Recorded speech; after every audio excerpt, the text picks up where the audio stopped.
साथियों नमस्कार। आपका स्वागत है आपके अपने परिवार आपके अपने YouTube चैनल रोजगार की राह में। मैं शिखा तेवती आप सभी के साथ निरंतर बनी हुई हूँ। उम्मीद करती हूँ कि आप सभी स्वस्थ होंगे और अपनी तैयारी जबरदस्त तरीके से कर रहे होंगे। जैसा कि आप सभी जानते हैं हमारी क्या चल रही है, बायोलॉजी। और बायोलॉजी में जो आज हम बात करने वाले हैं वो बात करने वाले हैं ह्यूमन जबड़े की, यानी जो मनुष्य का जबड़ा है, कितने दांत होते हैं, कौन से दांत किस प्रकार के होते हैं, किस तरीके से वर्क करते हैं, इनके बारे में हम बात करने वाले हैं। तो हम बात किसकी करने वाले हैं, अपने मनुष्य के जबड़े की। तो आइए शुरू करते हैं आज क्लास और जानते हैं मनुष्य के जबड़े के बारे में, यानी उसके जो टीथ हैं वो कितने प्रकार के हैं, किस तरीके से वर्क करते हैं, का जो फॉर्मूला है लर्निंग मेथड से वो क्या है। तो हम किसकी बात करने वाले हैं, दांत की। किसकी बात करने वाले हैं हम, दांतों की, यानी कि आपके टीथ की। किसकी बात करने वाले हैं हम, टीथ की, यानी दांत की बात करने वाले हैं। जब हम दांतों की बात करने वाले तो हम बात करते हैं सबसे पहले कि जो दांतों का अध्ययन होता है, यानी स्टडी ऑफ टीथ जो होती है वो क्या होती है हमारी, यानी दांतों का अध्ययन क्या कहलाता है हमारा, दांतों का अध्ययन। दांतों का जो अध्ययन है वो हमारा कहलाता है डेंटोलॉजी। क्या कहलाता है हमारा, डेंटोलॉजी। क्या कहते हैं हम, दांतों की जिसमें स्टडी करते हैं वो कोर्स हमारा कौन सा है, हमारा डेंटोलॉजी। और जो दांतों का डॉक्टर होता है उसे क्या बोलते हैं हम, डेंटिस्ट। और जो दांतों का डॉक्टर होता है उसे क्या बोलते हैं हम, डेंटिस्ट बोलते हैं। जो दांतों का डॉक्टर होता है उसे क्या बोलते हैं हम, डेंटिस्ट। क्या बोलते हैं, डेंटिस्ट बोलते हैं। यानी जो दांतों का अध्ययन कहलाता है वो क्या इसमें करते हैं हम, डेंटोलॉजी में। और जो डॉक्टर होता है दांतों का वो कौन कहलाता है, हमारा डेंटिस्ट। अब हम बात करें कि जो मनुष्य है उसमें कितने दांत होते हैं, तो मनुष्य में कुल कितने दांत होते हैं, 32 दांत होते हैं मनुष्य में। मनुष्य में कुल 32 दांत होते हैं। कितने दांत होते हैं आपके, 32 टीथ होते हैं, यानी 32 दांत होते हैं। और दोनों जबड़ों के अगर अलग अलग पंक्ति की बात करें तो एक पंक्ति में हमारे कितने दांत होते हैं आपके, 16 दांत होते हैं। दोनों पंक्तियों में, दोनों पंक्तियों में से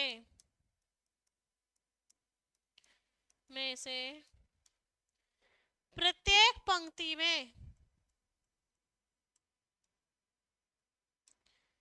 प्रत्येक पंक्ति में 16-16 दांत होते हैं। कितने दांत होते हैं, 16-16 दांत होते हैं, यानी 16 टीथ होते हैं। यानी 16 टीथ होते हैं हमारे ऊपर वाले जबड़े में और 16 टीथ का होते हैं हमारे नीचे वाले जबड़े में। तो किसकी बात कर रहे थे, जो शेष अवस्था है, यानी बचपन का जो अवस्था है जिसमें हम मोलर टीथ बोलते हैं या दूध के दांत बोलते हैं, उनकी जो संख्या होती है वो कितनी होती है हमारी, 20 होती है। कितनी होती है, 20। यानी शेष अवस्था में 20 दूध के दांत होते हैं। यानी कौन सी अवस्था में, शेष अवस्था में। शेष अवस्था में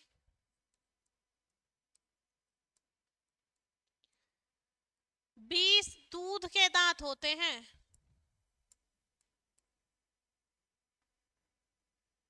के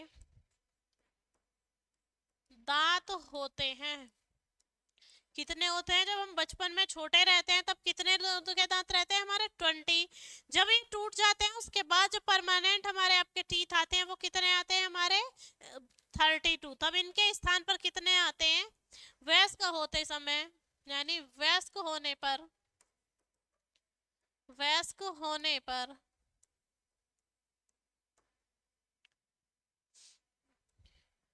इन दांतों के स्थान पर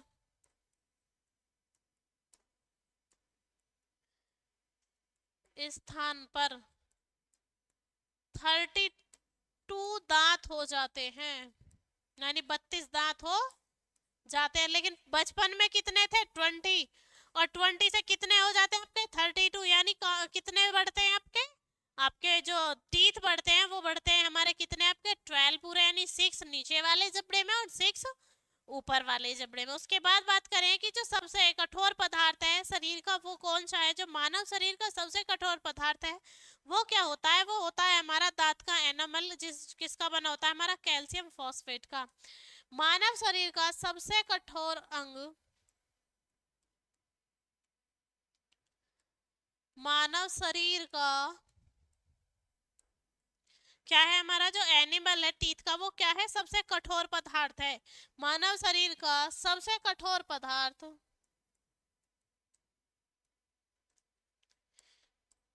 कठोर पदार्थ दांत का एनिमल होता है,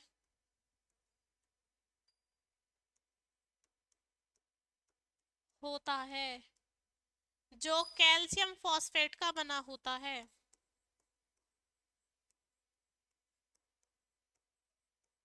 जो कैल्शियम फॉस्फेट का बना होता है, फॉस्फेट का बना होता है। किसका बना होता है, हमारा कैल्शियम फॉस्फेट का। जो दांत का एनिमल होता है एनामेल, वो किसका बना होता है, हमारा कैल्शियम फॉस्फेट का। उसके बाद हम बात करें कि जो एक जबड़ा है उसमें कितने दांत होते हैं। ठीक है, किसकी बात कर लेते हैं हम, एक जबड़े में कितने दांत होते हैं, यानी कितने प्रकार के, एक जबड़े में दांत कितने प्रकार के होते हैं आपके। तो एक जबड़े में हमारे जो दांत होते हैं, जैसे कृंतक होते हैं, रंधक होते हैं, अग्रवर्णक हो, अग्रचवर्णक होते हैं और चवर्णक होते हैं। कौन कौन से होते हैं हमारे, कृंतक, रंधक, अग्रचवर्णक और चवर्णक। कितने होते हैं, चार प्रकार के, अग्रचवर्णक, क्रंदक, रंधक और आपका कौन सा है, आपका चवर्णक, क्रंदक नहीं क्रंदक। ठीक है, कृंतक।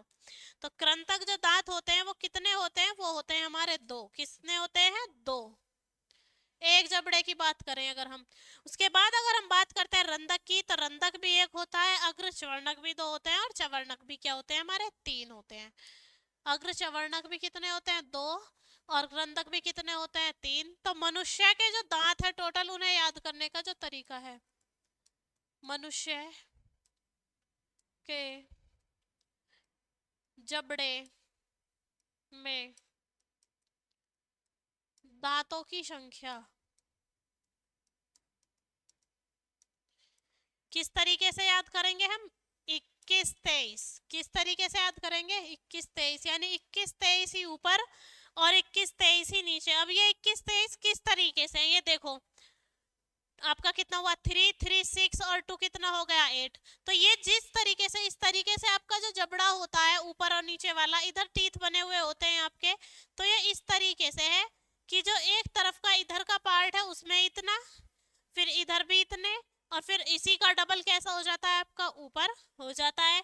यानी ये क्या है, ये फॉर्मूला है। कैसे याद रखेंगे कि 2 1 2 3, 2 1 2 कितने हैं, कृंतक दो हैं तो 2 आ गया, रंधक एक है तो 1 आ गया, और आपका अग्र चवर्णक दो है तो कितना आ गया आपका 2, और चवर्णक 3 है तो कितना आ गया 3। तो ये फॉर्मूला है मनुष्य के दांतों की संख्या याद करने का, कि इसी और इसी अनुपात में क्या होता है ऊपर, और इसी में क्या होते हैं नीचे, और इन्हीं का क्या कर दें हम, डबल कर दें, तो कितना हो जाएगा हमारा 32 हो जाएगा। यानी जो दांतों की संख्या है वो कितनी हो जाएगी हमारी, 32 हो जाएगी। उसके बाद अगर हम बात करें, जो मनुष्य का मुंह है उसमें जो पीएच मान अगर 5 से कम हो जाएगा तो क्या होने लगेगा, जब पीएच मान 5.5 से कम होगा तो क्या होगा, एसिडिटी बढ़ जाएगी। जब एसिड की मात्रा बढ़ेगी तो दांतों का क्या होगा, जो कैल्शियम फॉस्फेट था उसका क्षरण होने लगेगा और दांत अपने आप ही गिरने शुरू हो जाएंगे। क्या होगा आपका, दांत अपने आप ही गिरने शुरू हो जाएंगे। यानी हम कह सकते हैं कि यदि मुंह का पीएच मान, यदि मुंह का पीएच मान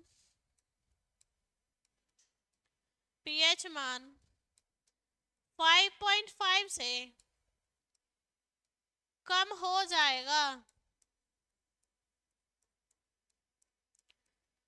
जाएगा तो दांत स्वयं गिरने लग जाएंगे,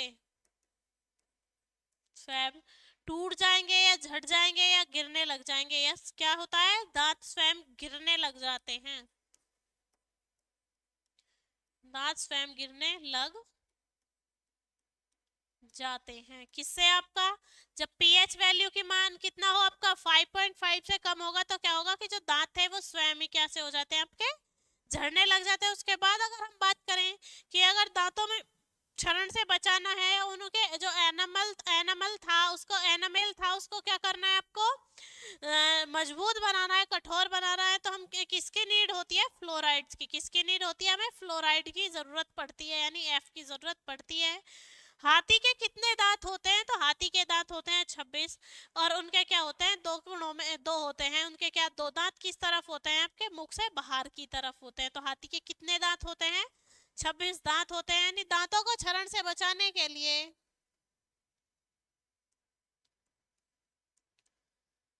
दांतों को क्षरण से बचाने के लिए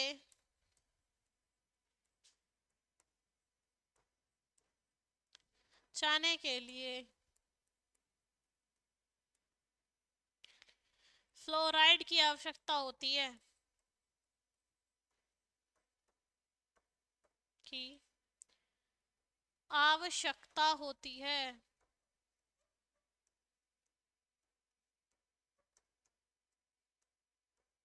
फ्लोराइड की आपकी क्या होती है, आवश्यकता होती है। उसके बाद हम बात कर लेते हैं हाथी के दांत की। हाथी के दांत, हाथी के 26 दांत होते हैं, ठीक है, 26 दांत होते हैं, दांत होते हैं, जिसमें दो दांत मुख से बाहर होते हैं। जिसमें हाथी के दो दांत के दो दांत मुख से बाहर होते हैं, बाहर होते हैं। और अगर हम बात करें कि कुत्ते के कितने दांत होते हैं, क्योंकि हाथी कुत्ते जो पालतू जानवर हैं थोड़े से, इनके बारे में पूछ लिया जाता है, तो मोस्टली जो डॉग है उसे क्या करना गया, फेथफुल एनिमल भी बताया गया है। तो जो कुत्ता है उसके जो दांत होते हैं उनकी संख्या होती है 42। कितनी होती है, 42। कुत्ते के दांतों की संख्या, कुत्ते के दांतों की संख्या क्या 42 होती है। कितनी होती है आपकी, 42 होती है, यानी कि 42 होती है। यानी कुत्ते के जो जबड़े में दांत होते हैं वो कितने होते हैं हमारे, 42 होते हैं। अगर शाकाहारियों की बात करें तो जितने भी शाकाहारी हैं उनमें कौन से दांत नहीं होते आपके, रंधक दांत नहीं होते। कौन से दांत नहीं होते आपके, रंधक दांत नहीं होते, रदनक नहीं होते। शाकाहारियों में, शाकाहारियों में, शाकाहारियों में रदनक दांत नहीं पाए जाते, ही पाए जाते हैं। शाकाहारियों में क्या नहीं पाए जाते आपके, रदनक दांत नहीं पाए जाते। मनुष्य में रदनक दांत पाए जाते हैं, तो इसका मतलब मनुष्य शाकाहारी नहीं है। वो किसका भक्षण करता है, मांस का भी भक्षण करता है, यानी मांसाहारी भोजन भी करता है। उसके बाद जो हम बात करते हैं वो किसकी बात करते हैं, आपकी जो दूध के दांतों की जो अवस्था है वो कितने साल तक होती है, तो वो होती है हमारी 8 साल तक। कितने साल तक होती है हमारी, 8 साल तक होती है। दांतों, दूध के दांतों की अवस्था, दूध के दांतों की अवस्था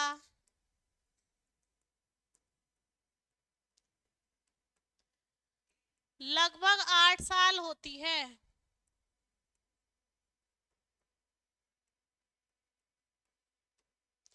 कितनी होती है, लगभग 8 साल आपकी होती है। जो दांतों के बीच में हमारा जो भोजन फंस जाता है, यानी जो हम भोजन करते हैं उस अगर दांतों के बीच में फंस जाता है, उसमें और क्या होता है कि बैक्टीरिया उसे क्या करने लगता है, भोजन को सड़ाने लगता है, किण्वन की प्रक्रिया होने लगती है। तो उससे क्या होता है, जो हमारी पीएच वैल्यू है वो भी क्या होती है आपकी, डगमगाने लगती है। क्या करने लगती है, जो पीएच वैल्यू है वो भी हमारी क्या होती है, गड़बड़ करने लगती है। जब भी तो कह रहे थे कि हमने डिस्कस किया था अभी कि अगर हमारे मुंह का जो पीएच मान है वो 5.5 से कम आएगा तो हमारे दांत क्या होंगे, अपने आप ही गिरने लग जाएंगे। हमें एक छोटा सा टॉपिक है टंग, यानी हम किसके बारे में बात कर लेते हैं, जीभ के बारे में। किसके बारे में बात कर लेते हैं हम, जीभ के बारे में। किसके बारे में बात कर लेते हैं हम, जीभ के बारे में, यानी टंग के बारे में। किसकी बात कर रहे हैं हम, टंग की।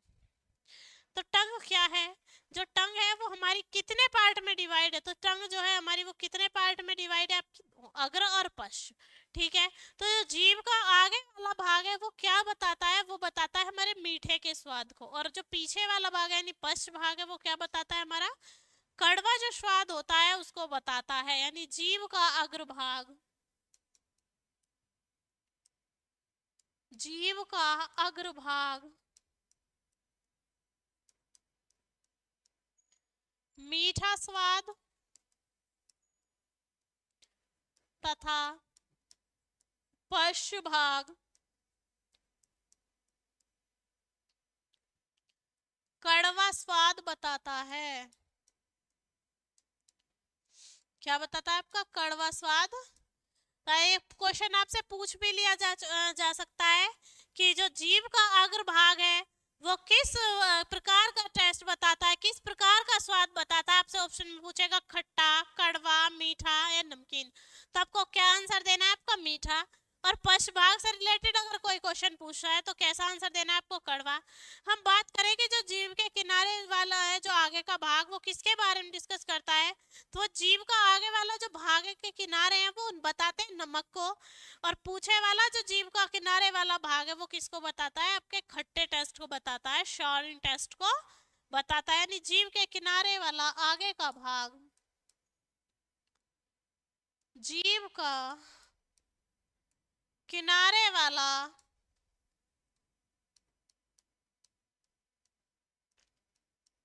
आगे का भाग, जीभ का किनारे वाला आगे का भाग नमक को तथा पीछे वाला किनारे का भाग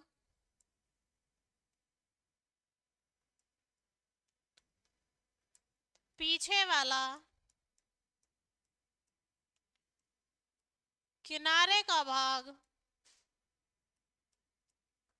भाग खट्टे स्वाद को बताता है,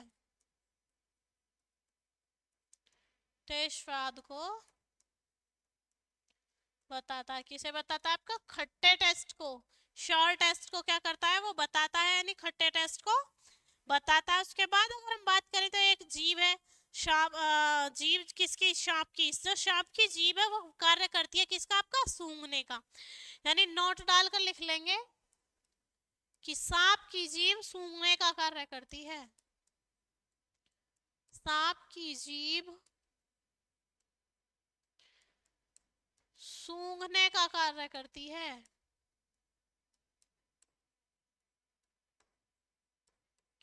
का कार्य करती है, यानी जो स्नैक टंग है वो क्या करती है, स्मेल को फील करती है। क्या करती है, जो स्मेल थी उसको फील करती है, सूंघती है।